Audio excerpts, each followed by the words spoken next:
beautiful people of the internet, I'm Daniel Rodriguez. It's time to review Legends of Tomorrow, Season 1, Episode 9, titled Left Behind. This is a spoiler review. Make sure you have seen the episode. It should take me less than 2 minutes to recap, give you pros, cons, final score, all that good stuff. I just reviewed Agents of S.H.I.E.L.D, Man, and Flash, and I am catched up with Arrow, or at least I gotta watch the one with Beth from The Walking Dead, the Beacon of Hope one. But I am caught up with Arrow, technically. I know I'm like, I haven't reviewed since episode 12 to whatever we're at now, 16, 17. I have seen all those. My reviews are coming, all 6 or 7 of them are going to be coming like this Wednesday. I just got to film them. I have them written down, the reviews. I just got to film them. That's all I got to do. And I'm tired. Daddy's tired. I need a rest. I already did 3 reviews today. That's enough. Gosh, I'm tired. But anyway, other than that, tonight is the night. Real quick before we get to Legends of Tomorrow, Walking Dead. If you're not watching Walking Dead, watch tonight's episode. Just watch tonight's episode. I don't care if you say, I stopped at season 2. It's pretty bad. Just watch tonight's episode. Watch it. Watch it. I'll force you to watch it. It's 90 minutes long, so an hour and 30 minutes. Watch it, or at least watch the last 10 minutes, man. And I'll tell you, you're going to love it. You are going to love it. Trust me. Which I know none of you are going to listen, obviously, but watch it. Alright, anyway, back to Legends of Tomorrow, Left Behind, man. Also starring Kirk Cameron, Left Behind. You don't get the joke, then I fear for your generation. So Left Behind, man, we're in the 1960s, or actually it was from when they left off, and better yet, why did they leave us here? All that crap, all gone. Sarah's acting.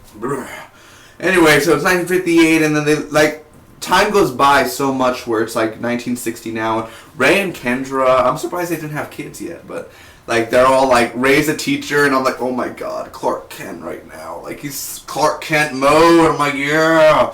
Oh my god, he looked like Clark Kent so much, I was like, fuck, god. He could do a TV show with Superman. So bad, man. Crossover with Supergirl. But either way. That's happening, and Rip Hunter, Sarah ended up leaving. She left to go with the League of Assassins. Ray and Kendra are in love. He's a teacher, she's a librarian, and he was going to propose. He was going to literally, hey. And then Rip Hunter arrives in front of them, and he's like, sorry I'm late. And I'm just like, oh.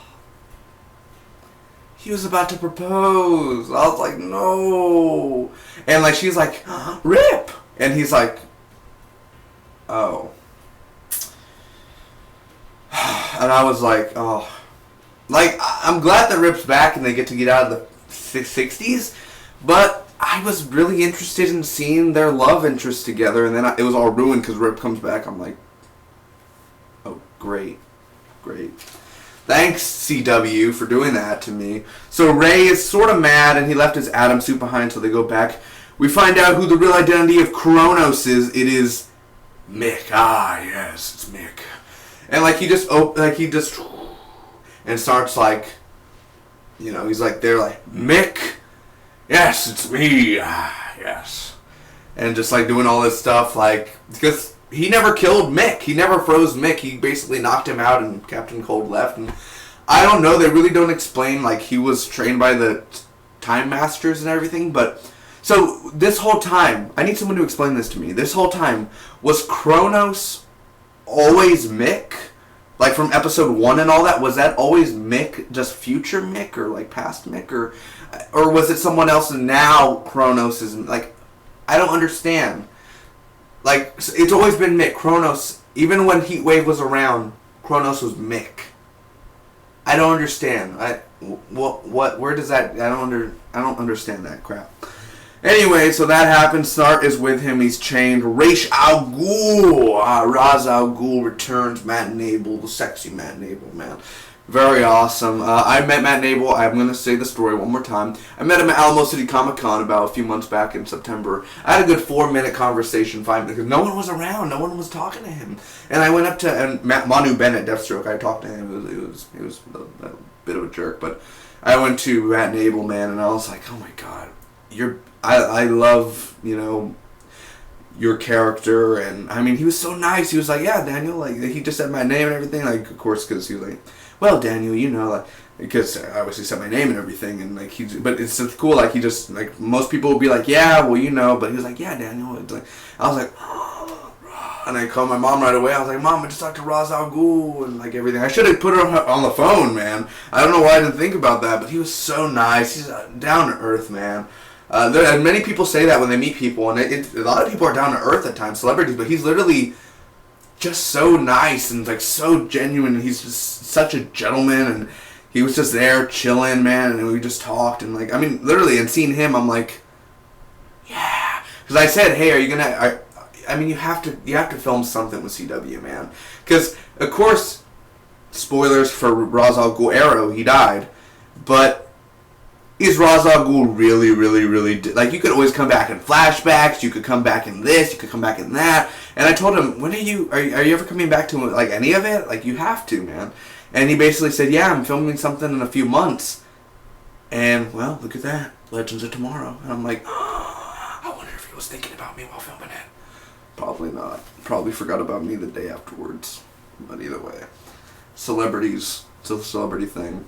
Anyway, Sarah's training, man, and Rip ends up going to her, and she's like, intruder! Intruder! And she's like, protect Ra's al Ghul! And like, all the way, like, in a language and everything. I was like, what a bitch! I'm not afraid to say, and many people today are like, I'm not, the actress is not a bitch, I'm talking about the character Sarah right there. I'm like, what a bitch! Really? Like, Rip! Intruder! Like, protect Ra's al Ghul. You already trained with the League of Assassins. Why do you need to train again? I don't understand. Like, I need to go someplace I belong. Give up hope, Sarah. You give up hope. So anyway, trial by combat goes on, man. Kendra versus Sarah. By the way, Kendra looks beautiful in the hot girl suit. Like, very good. Anyway, Kronos arrives, man, and Snart's alone on the ship. Leonard Snart freezes his hand, like his right hand. Boom! And his right hand is gone. Like, I mean, literally, like, destroyed. Just, yeah. So, just to get out of those chains, man, Snart had to destroy his right hand, which is crazy. So there's a big fight going on in the Nanda Parbat, and they end up defeating Mick, and Mick ends up getting locked up. But I love how Ra's al Ghul, he's just like just like that, like, because you see a hot girl, like, shoom, with her wings, and then you see, like, Firestorm, and he's like, out of all my years of being Ra's al Ghul, I've never seen such magic like this. Just literally, I mean, look at his face. Like, he saw the atom, and he was like,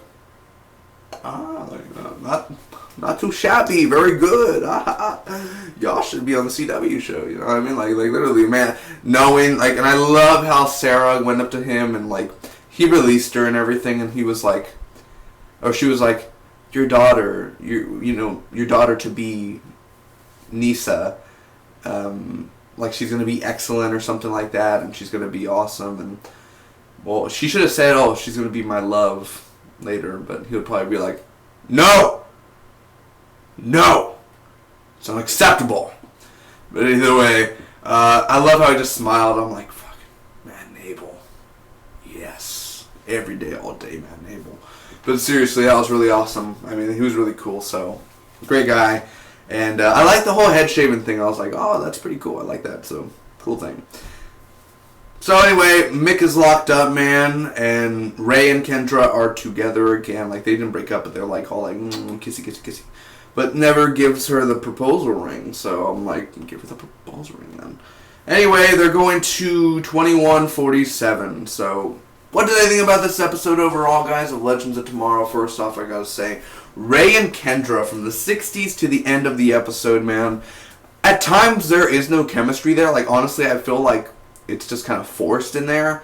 But, like, there is no chemistry at times, and then at times it's like, there it is. There's that chemistry. There's that stuff going on. Like, you want them to be together. And then at times when you're watching them, you're like, Ray's all, like, whiny and everything. And she's trying to be nice and be like, yeah. But then when he says, like, I love you or something, or, like, they're like, all that, like, I love you. Like, when Kendra says, I love you, I don't feel it. I don't feel that, like, I don't feel it. I don't know why. I do like them together, but then again, I just don't feel when she says, I love you. I don't believe it. I don't know why. I just don't feel that. Ra's al Ghul, of course, man, awesome in here for his little guest appearance. That's cool. Maybe we'll see him again sometime. I don't think that's the last thing we've seen of Ra's al Ghul. We could always see him down the road. Legends of Tomorrow Season 2, Legends of Tomorrow Season 3. We could see him in anything, really. So never give up hope. And Abel could always come back. The action in here was really awesome. Kendra versus Sarah was an awesome fight. The choreography there, the effects, practical and CGI were awesome. The ending where they're going to 2147, and that was really nice because, I mean, we're heading to even the bigger future there. Remember, we're going to go after some Vandal Savage. Vandal Savage, we have to go after him, so that's cool. Ray as a teacher, I mean, come on, freaking, yeah, Clark Kent up in there. So the only cons I really have to say about this episode, I didn't like Sarah being different, which I know it's part of the story, but like, intruder, protect Raza, you were going to kill all your friends and everything, you were going to kill Hawkgirl, she was so close to killing Hawkgirl.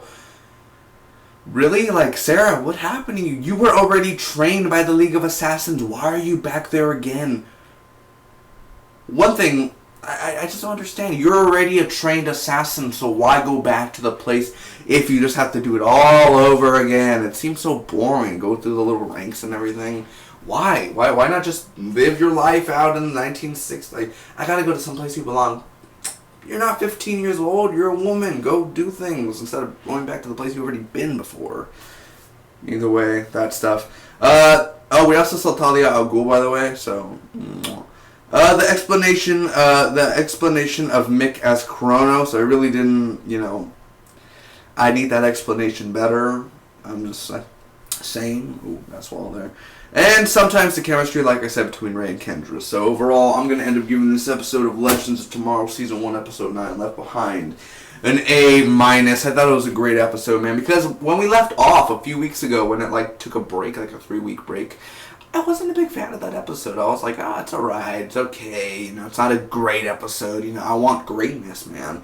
Because, remember, Legends of Tomorrow started off amazing, woo! Oh, yeah, it's alright, Gulag, okay, sure, Gulag, cool, yeah, and then it rose up and and now it's back to the top again. Keep it that way. Keep it to the top. Don't go to the bottom. Keep on going and going and going and going until you break the limit. And then surpass the limit. And then make a new limit. And then surpass that. That's what you got to do, CW. So thank you so much for watching. All of you watching, thank you, thank you, thank you. Subscribe, like button, comment, share. It would really help me a lot. And I'd really appreciate that. And I hope you guys watch more of my reviews. And I hope you enjoy them. Comment, please explain to me why Kronos is Mick. I need to know. Bye-bye.